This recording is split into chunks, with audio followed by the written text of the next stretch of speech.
آپ کو بدلیں، تبدیلی لائیں۔ یاد رکھنا،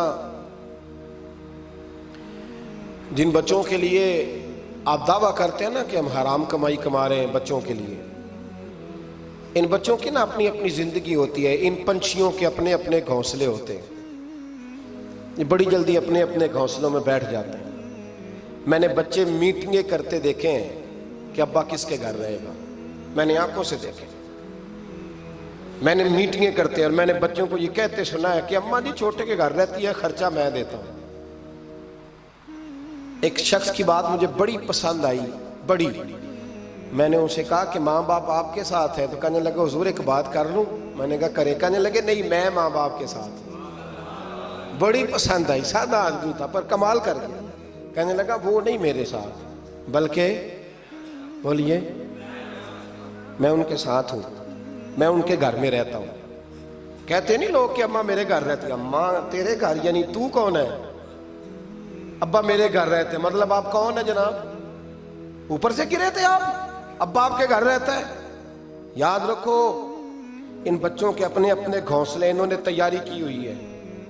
یہ تو شادی کے، میں سب کی بات نہیں کرتا، بڑے بڑے اچھے لوگ ہیں، لیکن کچھ کی بات کرتا ہوں، تھوڑی تعداد۔ یہ تو شادی کے 4 مہینے کے بعد بیگم صاحبہ کہنے لگ جاتی ہیں کہ ہمارا اپنا گھر ہو، اپنے طریقے سے سجائیں، اپنے طریقے سے سواریں۔ یہ تو چوتھے مہینے بعد شروع ہو جاتا ہے، چوتھے مہینے حساب شروع ہو جاتا ہے کہ پیسے تو میں کماتا ہوں، تو بڑا بھائی فارغ ہے، تو چھوٹے کے بچے زیادہ ہیں۔ تو کن بچوں کی آپ بات کر رہے ہیں؟ کن رشتوں کی آپ بات کر رہے ہیں جن کے لیے زندگی گنا لی؟ تو پاپ کمائے وہ کتھے نہیں تیرے کر دے، بلا چکر سے نکل آؤ اور توبہ کرو تو سچی کرو، کھری کرو۔ جتنا آپ کے بھائی مسجد میں بیٹھا ہوں پر سچی بات ہے تو مجھے کر لینے دو، جتنے آپ کے بھائی آپ سے لڑ رہے ہیں نا پیسوں کے لیے، اس سے ڈبل آپ کی اولاد لڑے گی، ڈبل۔ یہ یاد رکھنا، سمجھ لینا اس بات کو۔ جن لوگوں نے حضرت عمر بن عبدالعزیز رحمت اللہ تعالی علیہ نے آواز دی اپنی بیٹی کا، بیٹی پانی کا گلاس لاؤ، تو کہا ابا جی آئی۔ بادشاہ تھے وقت کے عمر بن عبدالعزیز۔ پھر آواز دی بیٹے پانی لاؤ، ابا جی آئی۔ تیسری آواز دی بیٹے پانی لاؤ، کیوں نہیں لا رہی؟ اتنی دیر سے آوازیں دے رہا ہوں۔ تو جناب عمر بن عبدالعزیز کی بیوی پانی کا گلاس لے کے آئی، تو کہا میں ساری دنیا سے بڑھ کے بیٹی سے پیار کرتا ہوں تو وہ پانی بھی نہیں لا سکتی، تو کیوں آئی ہے؟ وہ کدھر ہے؟ تو آپ کی زوجہ رو پڑی، بادشاہ کی زوجہ، کہنے لگی نہ پوچھیں آپ کو تکلیف ہوگی، نہ پوچھیں۔ فرمایا کیوں، کیا ہوا؟ کہنے لگی آپ پانی پیئے۔ کہا بیٹی نافرمان ہو گئی ہے، حالانکہ میں نے سینے پہ رکھ کے اسے پالا ہے۔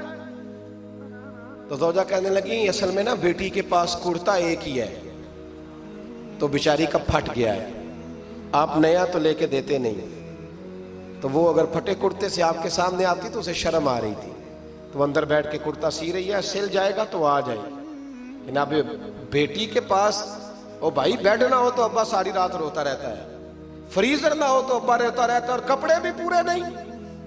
جناب عمر بن عبدالعزیز اٹھے اور مصلی بچھایا، سر سجدے میں رکھا، تو کہنے لگے یا اللہ تیرا شکر ہے میرے پاس دولت نہیں تو میرے بچے فتنے میں بھی مبتلا نہیں ہوں، اگر مجھ سے پیار کریں گے تو میری ذات سے کریں گے، میری جیب سے نہیں کریں گے، شکر ہے تیرا۔ واپس آ جائیں، چکروں سے نکل آئے۔ اور ایک بات اور، جو جوان کہتے ہیں نا بوڑھے ہو کے مرنا ہے، یہ ان کی غلط فہمی ہے۔ موت تیار کھڑی ہے، پاکستان میں جوان موت کی ریشو زیادہ ہے بوڑھوں کی نسبت، میری بات سمجھ لیں۔ آپ نے اکیلے قبر میں جانا ہے، کبھی کبھی اماں یاد کرتی ہے اگر کرتی ہے تو۔ حضرت علی شیر خدا فرمایا کرتے تھے تیرے یار اور یار بنا لیں گے، تیری بیوی اور نکاح کر لے گی، تیرے بچے اپنے اپنے گھونسلوں میں بیٹھ جائیں گے، قبر تیری ہے اور اسے آباد بھی تیرے اعمال نے کرنا ہے۔ زندگی خراب نہ کریں، اپنے معاملات پہ توجہ کریں، اپنے آپ کو صحیح کریں۔ مشورہ دے رہا ہوں آپ کو رمضان المبارک سے، آج میں نے اپنے پیر بھائیوں کو بلا کے کہا ہے اسپیشل، میں نے کہا ہے کہ ابھی سے جنہوں نے کپڑے خریدنے ہیں وہ بھی رمضان سے پہلے خرید لو، جنہوں نے سلائی کرانا ہے وہ بھی پہلے کرا لو، لین دین کے معاملات پہلے سمیٹ لو۔ رمضان اللہ کی رحمت حاصل کرنے کا ذریعہ ہے، اس میں بازاروں کے چکر کم کرو، اس میں مسجدوں کے چکر بڑھاؤ۔ کوئی تو ایک مہینہ ایسا ہو جو اللہ رسول کے نام ہو.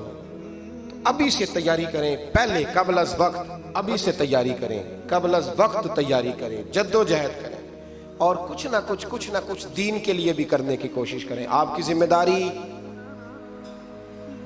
فقط آپ کی ذات نہیں، آپ کی ذمہ داری فقط آپ کے بچے نہیں، آپ کی ذمہ داری دین بھی ہے. دین کا کام کس نے کرنا ہے؟ دین کس کے ذمہ لگا ہے؟ مولوی صاحب کے، پیر صاحب کے، خطیب کے، یا نعت خواں کے؟ دین کس کی ذمہ داری ہے؟ نبی کریم علیہ السلام نے جس چیز کو سینے سے لگا کے رکھا ہے نا، وہ دین ہے. صبح سے لے کر شام تک اللہ کے رسول جو منصوبہ بندی کرتے تھے وہ دین کے لیے کرتے تھے، دین کے لیے. نعرہ لگانا آسان ہے، تاجدار ختم نبوت نعرہ لگاتے ہو نا، لیکن یہ نعرہ لگاتے پتہ ہے ذمہ داری کتنی بڑھ جاتی ہے کہ اب دین کا کام جی ہم مسلمانوں نے کرنا ہے، اس لیے کہ حضور آخری نبی ہیں. اب دین کا کام کون کرے گا؟ نبی پاک کی تو امت کو تو روٹی روزی سے فرصت نہیں. امت تو بڑا پہاڑ سر کر رہی ہے، سویرے کام پہ جاتی ہے، شام کو واپس آتی ہے، روزی کماتی ہے، بڑا مشکل ہے. اور بھائی دین میری اور آپ کی ذمہ داری کا حصہ ہے. پوری دنیا میں جو چیز سب سے زیادہ کمزور ہے وہ دین ہے. ڈر ڈر کے لوگ دین کی بات کرتے ہیں، ڈر ڈر کے. آپ کو پتہ ہے کہ 7 جگہوں پہ درخواست دینی پڑتی ہے محفل کرانے کے لیے، 7 جگہوں پہ. میں کیا بتاؤں کہ کس طرح کر کے لوگ تو دیکھتے ہیں پھولوں کے ہار گلے میں پڑ رہے ہیں اور بڑے نعرے لگ رہے ہیں. آپ کو کیا بتائیں کہ کس جگہ کیا پیغامات ملتے ہیں کہ یہ تقریر نہ کریں تو وہ تقریر نہ کریں تو یہ نہ کریں. یہ بڑا مشکل کام ہے. یہ ہر دور میں مشکل تھا اور ہر دور میں مشکل ہے. اور صحیح چلنا تو بڑا ہی مشکل ہے. صحیح چلنا. دین کا کام کریں.